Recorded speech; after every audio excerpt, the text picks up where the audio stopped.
Fala pessoal, tudo bem com vocês? Sejam bem-vindos a mais um vídeo aqui no canal. E no vídeo de hoje eu vou falar sobre o caso da família Tidd, que passou um verdadeiro terror enquanto se preparavam para o Natal. E pessoal, antes de mais nada, eu queria agradecer a todos vocês que me deram aquele apoio no vídeo que foi desmonetizado. Vocês são demais, meu muito obrigado, valeu mesmo, de coração. Então, sem mais delongas, bora pro vídeo.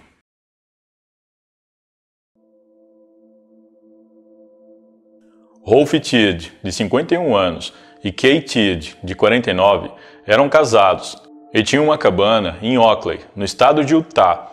O casal tinha duas filhas, Linnea, de 20 anos, e Trisha, de 16. A família costumava passar temporadas nessa cabana, sendo verão ou inverno, eles se reuniam lá. Eles achavam o lugar muito relaxante, pois a cabana era tranquila, onde se escutava apenas o som de cachoeiras e pássaros. Não havia vizinhos nas proximidades, o que deixava o local mais tranquilo ainda. Em resumo, era o refúgio perfeito para a família. Em dezembro de 1990, a família estava se preparando para passar o Natal na cabana. Além deles, outros integrantes da família também se juntariam a eles no dia do Natal. Em 22 de dezembro, os 4 integrantes, mais a mãe de Kay, Beth Potts, estavam organizando a cabana para o dia especial. Aos poucos, eles perceberam que não possuíam todos os materiais, então decidiram ir para a cidade para fazer compras.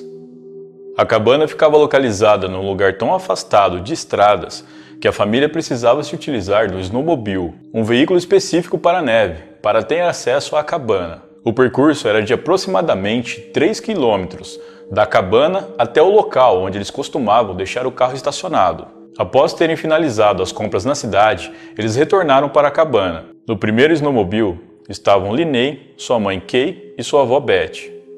Assim que elas chegaram na cabana, Linnea avisou que iriam dar uma entrada rápida, pois suas mãos estavam congelando e depois ela voltaria para ajudar com as compras. Assim que ela entrou, ela viu um vulto passar e ir para trás da geladeira. O primeiro pensamento dela é que se tratava de seu primo, que já havia chegado junto com o resto da família e estava tentando lhe dar um susto. Mas ela estava errada.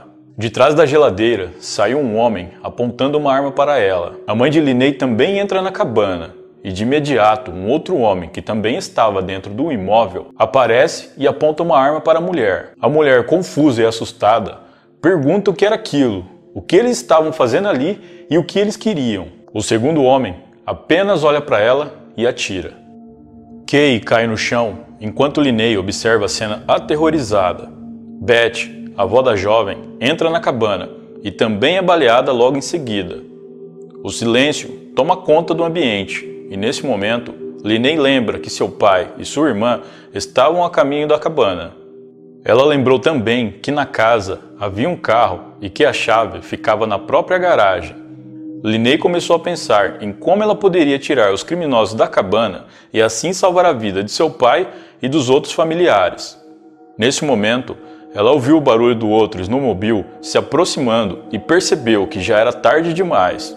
Um dos homens agarrou a jovem pelo pescoço e colocou a arma nas costas dela, enquanto o outro homem foi para perto da porta da entrada da cabana para abordar quem estava chegando. Assim que o pai de Linnea e a irmã dela desceram do veículo, foram abordados por esse homem que ordenou que eles entrassem na cabana imediatamente. Lá dentro, os homens pediram dinheiro e Rolf começou a retirar tudo de seus bolsos e jogar no chão.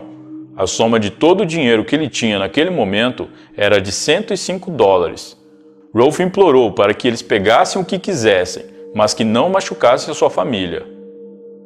O homem que segurava Linnea ordenou ao outro homem que atirasse em Rolf. O homem então aponta a arma para os pais das jovens, mas a arma emperra e ele não consegue realizar os disparos. O outro homem que estava com Linnea, cansado de esperar, decide atirar em Rolf.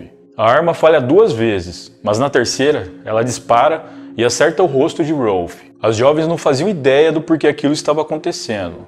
E como o silêncio tomou conta da cabana após o último disparo, elas tinham certeza de que seus pais e sua avó não tinham sobrevivido. Andando pela cabana com os criminosos, as irmãs perceberam que eles estavam lá já fazia algum tempo. Elas viram comidas e latas de refrigerantes espalhadas pelo local. Vários presentes de Natal haviam sido abertos pelos criminosos. e até a filmadora que a família tinha estava fora do lugar. Na garagem, havia vários galões de gasolina vazios que eles usaram para abastecer os snowmobile. Os criminosos ordenaram que as jovens pegassem os galões de gasolina que estavam cheios e espalhassem o líquido por todo o local. O plano deles era queimar toda a cabana e destruir qualquer evidência.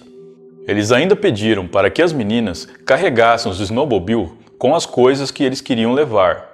E mesmo aterrorizadas, elas obedeceram. Após atearem fogo na cabana, os criminosos fizeram as meninas dirigirem os snowmobiles, sendo que cada criminoso foi com uma delas em veículos separados. Eles seguiram em direção à estrada para pegar o carro da família que estava estacionado nas proximidades. No meio do caminho, as jovens avistaram o tio delas, Randy, que estava com um grupo de pessoas pilotando snowmobiles. Randy também viu as meninas e acenou para elas, mas foi ignorado. Ele pensou que talvez elas não tivessem visto ele e viu que havia 2 rapazes atrás de cada uma, o que fez ele pensar que elas estavam com os namorados, mas mesmo assim ele achou a situação um tanto estranha. O homem que estava atrás de Linney perguntou para ela quem era aquele que havia acenado. Ela respondeu que não o conhecia e que era apenas alguém sendo amigável. Linney tinha medo do que os criminosos poderiam fazer se soubessem que aquele era seu tio, então ela disse isso na intenção de protegê-lo. Ao chegar no carro, eles começaram a guardar as coisas e não paravam de ameaçar as garotas. Em certo momento, um deles abriu o casaco e mostrou uma faca e disse: "Eu posso não saber usar uma arma, mas eu sei usar uma faca muito bem." Após carregarem o carro, os homens sentam na frente e as meninas atrás, e por coincidência, no meio do caminho, eles passam novamente por Randy, que reconhece o veículo e acena mais uma vez. As irmãs sabiam que se elas pedissem por ajuda, os homens matariam o tio delas. Então, mais uma vez, elas não responderam e fingiram que não o conheciam. Foi neste momento que Randy teve a certeza de que algo estava errado.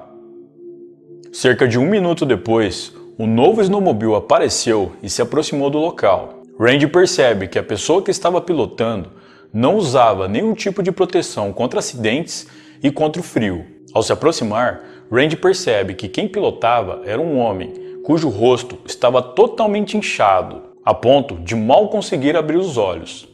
Esse homem era Rolf, seu irmão, que de alguma forma sobreviveu ao tiro e ao incêndio na cabana. Enquanto Randy segurava o irmão para ir ao carro, Rolf explicou tudo o que tinha acontecido. Após levar um tiro no rosto, ele caiu, mas ainda estava consciente. Ele se fingiu de morto e ouviu os homens conversando sobre colocar fogo na cabana. Rolf tentou a todo momento se manter consciente para não desmaiar. Ele sentiu quando começaram a jogar gasolina por toda a cabana e em cima dele. Quando os homens se afastaram da cabana, ele aproveitou e se levantou. Nesse momento, a cabana já estava pegando fogo. Ele tentou apagar as chamas, mas acabou desistindo. Rolf então pegou um terceiro snowmobile que tinha na garagem e saiu à procura das filhas. Enquanto Rolf explicava tudo isso, Randy dirigia o mais rápido possível e, ao mesmo tempo, tentava ligar para a polícia de um telefone celular, cujo sinal naquela época não era bom quanto é hoje. Quando Randy conseguiu completar uma chamada com a polícia, ele contou tudo o que tinha acontecido e disse que precisava de ajuda, mas a ligação caiu antes que ele pudesse dizer sua localização. Ele então se dirigiu até um posto de gasolina mais próximo e ligou novamente para a polícia. Já a poucos quilômetros dali, uma viatura cruzou com o carro em que os criminosos e as garotas estavam. A viatura freou bruscamente, deu meia volta e passou a seguir o carro. Nesse momento, os criminosos começaram a ficar muito nervosos. A polícia ligou as sirenes e deu ordem de parada, que não foi obedecida. Houve uma troca de tiros e a polícia conseguiu acertar o pneu do carro em que estavam os criminosos e as vítimas, fazendo com que o veículo saísse da pista e fosse parar em um pequeno barranco. Vários policiais chegaram no apoio e cercaram o carro. Linney e Tricia estavam com muito medo. Elas deram as mãos e começaram a rezar. Os criminosos, vendo que não tinham mais para onde correr, decidiram se entregar. Após uma rápida consulta, a polícia conseguiu identificar os 2 homens responsáveis por todo aquele terror.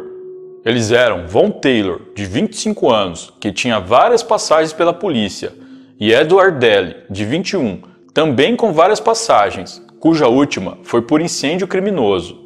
Os dois estavam em uma casa de recuperação onde se conheceram e fugiram juntos no dia 14 de dezembro, apenas 8 dias antes de começarem sua série de crimes. Com os criminosos sob custódia, a polícia levou Rolfe para o hospital e os investigadores foram até a cabana para colher evidências.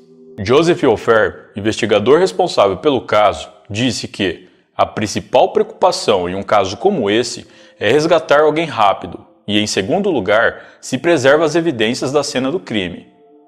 A evidência mais importante encontrada na cabana foi uma fita de vídeo no qual havia gravações dos criminosos se aproveitando de tudo o que havia no local. Em uma dessas gravações, é possível ver um deles abrindo os presentes e debochando enquanto o outro filmava. Eles faziam tudo na maior tranquilidade, pois sabiam que tinham tempo. No fim das contas, parecia que tudo já estava planejado, da invasão da cabana ao sequestro. O fogo seria parte disso, já que a intenção deles era destruir todas as evidências. Para as duas irmãs, o pai delas é um grande herói. Ele foi muito resiliente. Ele levou um tiro no rosto, se fingiu de morto mesmo sentindo uma dor insuportável, escapou de ser queimado e atravessou o frio sem nenhuma proteção para pedir ajuda. É uma força que não dá para descrever. Quase 5 meses após os crimes, Von Taylor se declarou culpado das 2 acusações de homicídio, em troca de retirarem todas as outras acusações que tinham contra ele. Ele ainda optou por receber a sentença do júri ao invés do juiz. O júri o sentenciou a 2 sentenças de pena de morte, uma para cada vida que ele tirou. Taylor, apesar de se declarar culpado, não esperava pela pena de morte. Ele apelou repetidamente de sua sentença, mas o Estado se manteve firme contestando essas apelações. Ele permanece no corredor da morte. 2 semanas depois do julgamento de Taylor, foi a vez de Edward Daly. A defesa argumentou que ele não fez nenhum dos disparos. Ao final, ele foi acusado por homicídio em 2º grau, recebendo uma pena de prisão perpétua. Ele poderá ser elegível à liberdade condicional quando tiver 62 anos. Hoje, ele cumpre sua pena de prisão perpétua em uma penitenciária de Utah. A família decidiu não demolir nem vender a cabana. Ao invés disso, eles reformaram para manter o lugar com a memória dos bons momentos que eles tiveram em família. Linnea se casou com o namorado de infância, depois que seu casamento anterior terminou em divórcio. Em seu primeiro casamento, ela teve 4 filhos. Agora com Nathan, o seu atual marido, ela acabou ganhando 5 novos enteados. Tricia hoje é divorciada e teve 2 filhas do seu casamento. Rolfe morreu de câncer em 2008 e no momento da passagem dele, todos os familiares estavam ao seu lado. Essa foi a história de terror e superação da família Tidd. Bom, pessoal, então é isso. Muito obrigado por me assistir até o final. Eu vou ficando por aqui. Um grande abraço e até a próxima.